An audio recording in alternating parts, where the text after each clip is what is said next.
대기 인원만 10,000명에 육박했습니다. 얼마 전 흥행 돌풍을 일으킨 청년 희망 적금입니다. 자, 이번에는 청년 도약 계좌라는 게 관심 대상에 올랐습니다. 윤석열 당선인의 공약입니다. 정부가 다달이 지원해서 10년 만기 시 1억 원의 목돈을 쥐어준다는 내용인데 출시 전부터 기대와 우려가 동시에 나옵니다. 관련 내용 살펴보겠습니다. 이인철 참 좋은 경제연구소장 나오셨습니다. 소장님 어서 오십시오. 네, 이제 윤 당선인의 공약, 이 청년 도약 계좌. 요즘 청년들 마음 설레게 하는 상품들이 많이 나오는 것 같아요. 소장님도 맞습니다. 한 10년만 젊었으면 이거 도전해 볼 수 있는 상품 아닌가요? 마음은 이미 가 있습니다. 청년들의 경우에는 사실은 집이 있느냐, 네. 부모님이 부자냐에 따라서 자산 양극화, 불평등이 심화되고 있습니다. 이걸 좀 해소해보자라는 취지입니다.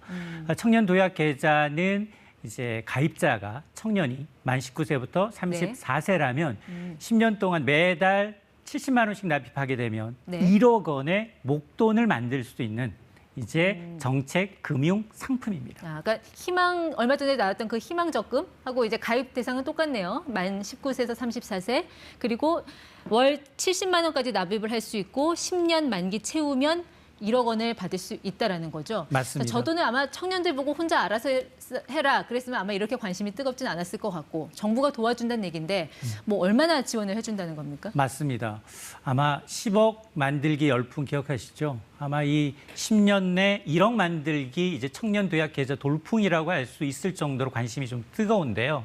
아마 이제 아까 이제 정책 금융 상품입니다. 청년 희망 적금과 굉장히 이제 유사한 측면이 있지만 조금 결이 다른데요. 네. 일단 굉장히 장기입니다. 10년 동안 매달 불입한도 70만 원을 납입하게 되면 가입자의 소득 수준에 따라서 정부가 지원을 해줍니다. 지원금이 어떻게 달라지는? 지원금은 이제 최대 40만 원까지 이제 지원이 되게 설계가 돼 있는데요. 연소득이 2,400만 원 이하라면 본인이 월 30만 원을 납입하게 되면 정부가 무려 40만 원. 본인보다도 더 많은 납입금을 지원해주는 형태입니다. 그러니까 월 최대 70만 원을 어떻게든 매칭을 해주는 거군요. 그렇습니다. 그래서 연소득이 늘어나면서 정부의 지원금은 줄어드는 구조인데요. 특히나 연봉이 4,800만 원을 초과할 경우에는 정부 지원금은 없습니다. 대신에 이자소득세, 그동안 발생했던 이자소득세 15.4%에 대해서는 비과세 혜택을 주겠다라고 밝히고 있습니다. 그 앞에 구간 사람들은 그런 비과세 혜택은 못 받는 건가요? 아마 이제 같은 비과세 혜택을 누리면서도 아마 이제 정부의 지원금을 소득 구간에 따라서 적게는 10만 원, 많게는 40만 원까지 받을 수 있을 것으로 보입니다. 연소득 2,400만 원 이하일 때 본인이 최대 30만 원을 내면 정부가 40만 원을 매칭을 해준다. 만약에 나는 형편이 안 돼서 한 20만 원밖에 못 내겠다. 이러면 지원금이 또 달라집니까? 소득 수준에 따라서 정부의 지원금은 조금 달라집니다. 저건 최대고요. 월 불입한도 나는 20만 원밖에 저금을 할 수가 없어라고 해서 제가 시뮬레이션을 해봤더니 정부의 지원금은 26만 6천 원으로 줄어듭니다.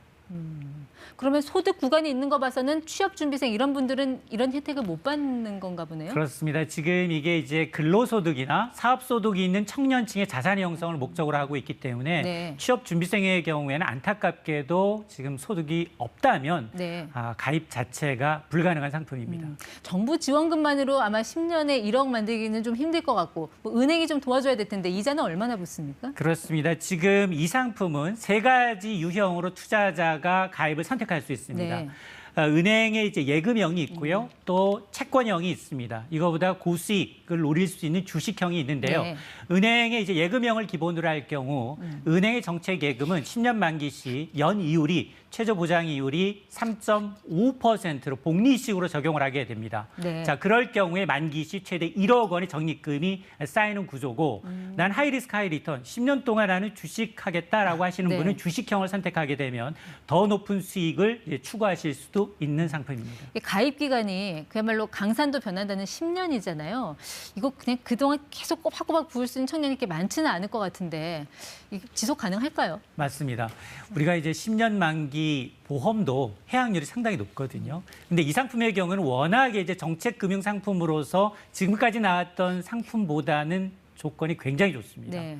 예를 들어서 70만 원씩 내가 온전히 원금을 10년 동안 납입하면 원금은 8,400만 원이에요.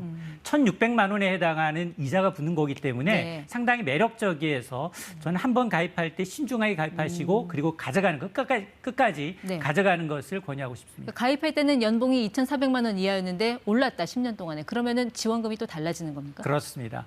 이제 가입 당시에는 초기에는 이제 연봉 2,400만 원 이하여서 최대 정부 지원금 40만 원을 매달 받으실 수가 있지만 네. 연봉이 올라서 소득 구간이 자동 조정이 되면 그 구간에 비례해서 정부의 지원금은 줄어듭니다. 그 정부의 최대 지원금을 받으려면 10년 동안 연봉이 2,400만 원 이하여야 된다는 얘기인데 맞습니다. 이게 가능할까요? 사실상 좀 불가능하고요. 올해 이제 최저임금이 시간당 9,160원이에요. 월급 기준 191만 원, 연봉으로 환산하게 되면 연봉 네. 2,300만 원에 육박하기 때문에 최저임금을 10년 동안 계속 받는다. 네. 정책 금융상품의 지원을 최대로 받기 위해서 이건 사실 불가능합니다. 그러니까 가능 불가능 떠나서 10년간 2,400만 원 이하로 유지되면 그게 더 문제인 거 아닙니까? 맞습니다. 물가 상승률은 적어도 반영하는 상품들이 많잖아요. 적어도 이제 임금의 경우에는 그 이상, 최저임금의 경우에는 시간당 10,000원을 넘어갈 경우에는 네. 앞서 연봉 2,400만 원을 뛰기 때문에 정부의 정책적 최대 지원금을 받기는 좀 어려운 구조입니다. 그러니까 청년 본인 소득만 보는 겁니까? 아니면 부모 소득까지 같이 보는 건가요? 일단 개인의 소득 플러스 여기다가 한 줄 언급이 돼 있어요. 가구의 재산 유무를 따지겠다라고 했기 때문에 네. 아직 구체적인 가이드라인은 없지만 그러나 이제 금수저 논란이 있을 수 있잖아요. 청년 희망 적금이 그랬잖아요. 맞습니다. 네. 그러다 보니까 이제 부자 부모님이 대신 납입해 줄 경우가 있기 때문에 이런 거는 이제 좀 차단하는 방식이 논의가 되고 있습니다. 청년 희망 적금 가입한 분들이 이 상품이 나오면 동시에 가입할 수 있는 겁니까? 어떤 게 더 이 유닛 혜택이 좋을 것 같으세요? 글쎄, 바로 계산이 안 되는데. 당연히 청년 희망 적금은 매달 50만 원씩 2년간 납입하면 원금이 1,200인데 정부 정책 금융 합쳐서 1,300, 100만 원을 네. 더해 주는 거지만 이 상품은 10년간 무려 1억 원의 목돈을 줄 수 있습니다. 혜택이 더 크고요. 네. 정부의 재정이 더 많이 투입되는 상품입니다. 그러다 보니까 정부의 일단 취지는 당선인의 취지는 뭐냐? 정부 재정 상품이 들어가는 것, 중복 가입은 불가능하다. 네. 다만 기존의 희망적금에 이제 가입했다면 갈아타는 방안은 검토하겠다는 겁니다. 방금 정부 재정이 많이 들어갈 거라고 말씀하셨는데 얼마 정도로 예상하는 겁니까?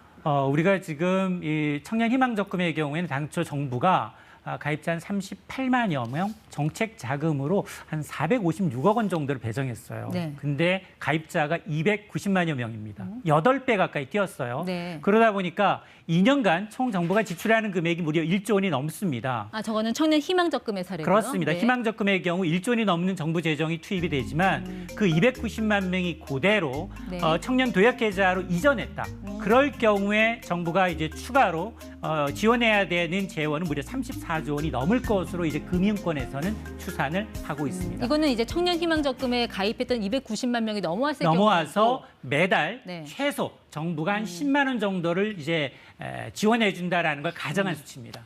결국 이제 이 재원을 그럼 어디서 끌어오느냐가 이제 과제가 될 텐데 뭐 국채로 조달한다면 이게 논쟁이 세게 붙을 거고 그게 아니라면 또 뭐 세출 구조 조정도 있을 거고 어쨌든 뭐가 됐든 간에 뭐 좀 논란이 불가피할 것 같은데요. 맞습니다. 가능하면 이제 국가 재정 부담을 좀 줄이는 방안이 모색이 돼야 됩니다. 그래서 저는 사실을 잘 운용하는 선수들한테 맡기자. 10년짜리 장기 불입이거든요. 매달 70만 원씩 한도 내에 들어온다면 사실 지난해 국민연금 수익률이 10%예요.